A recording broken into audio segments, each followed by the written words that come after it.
Hello,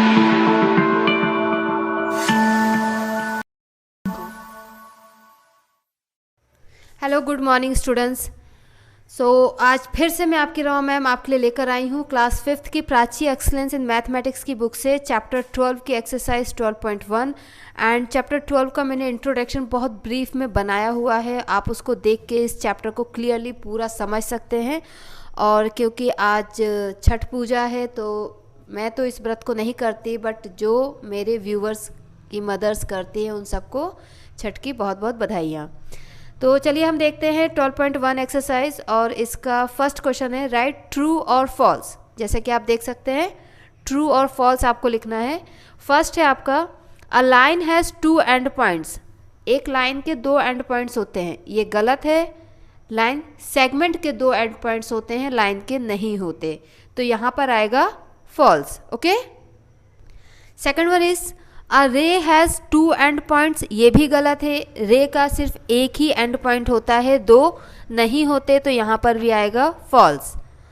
N angle has 2 arms and 1 vertex. ये बिल्कुल सही है। एक जो एंगल होता है उसका 2 आर्म्स होते हैं जिसको हम साइड्स भी कह सकते हैं, और एक वर्टेक्स होता है, तो यहाँ पर ट्रू आएगा।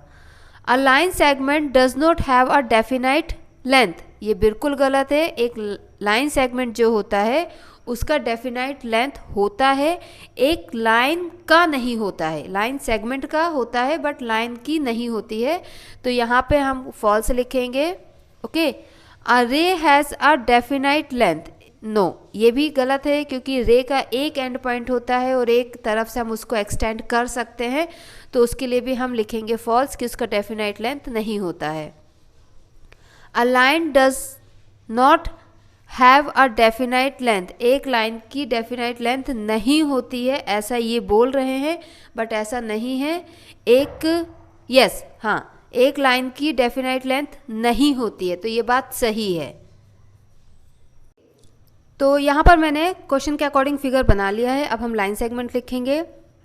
तो मैं ये आपको रेड पेन से बताऊंगी, थोड़ा सा लाइन के बाहर लाइन खींचूंगी जिससे आपको क्लियरली दिखे और समझ में आए। तो फर्स्ट लाइन सेगमेंट हमारा होगा ए से लेके डी तक, ए डी। सेकेंड ए से बी तक, ए बी। बी से सी, बी सी। ए से ओ, ओ ए। ओ से बी, ओ बी। अब ध्यान से देखिएगा, डी से बी तक तो बी डी, और ए से सी तक ए सी। इसके अलावा ओ से सी तक ओ सी, और ओ से डी तक ओ डी। ये आपका टोटल लाइन सेगमेंट है।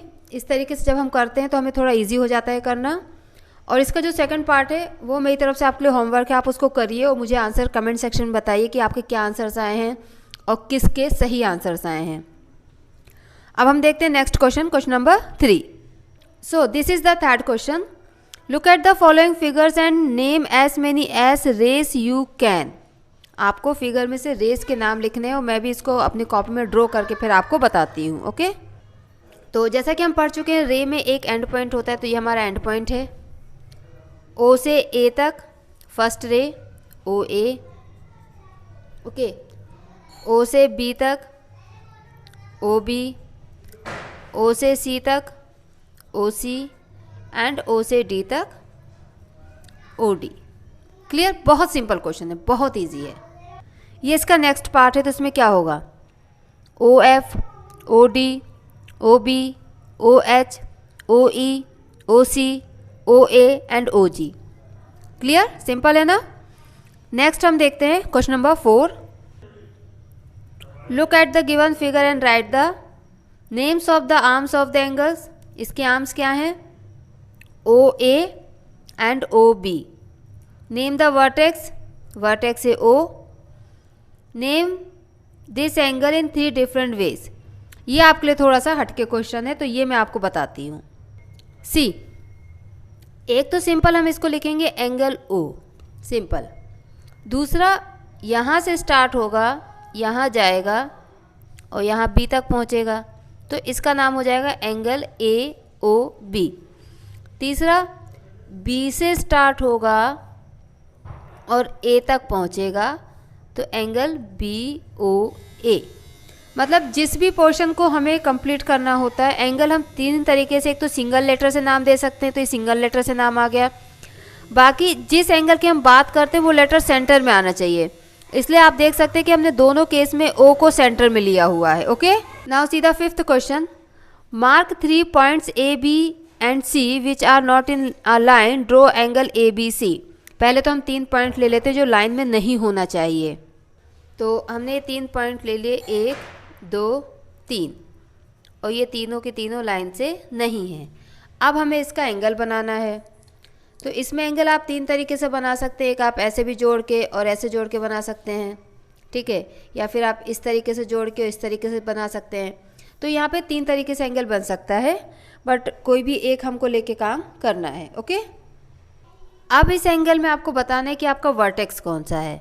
तो मेरे हिसाब से तो यहाँ पे मेरा बी वर्टेक्स आया है। अगर यही 3 पॉइंट्स लेके हम इस तरीके से जोड़ते तो आपका सी आ जाता, या फिर अगर आप इस तरीके से जोड़ते तो ए भी आ सकता था। तो इसका आंसर ए बी सी कुछ भी हो सकता है, वो डिपेंड करता है कि आप किसको ले रहे हैं।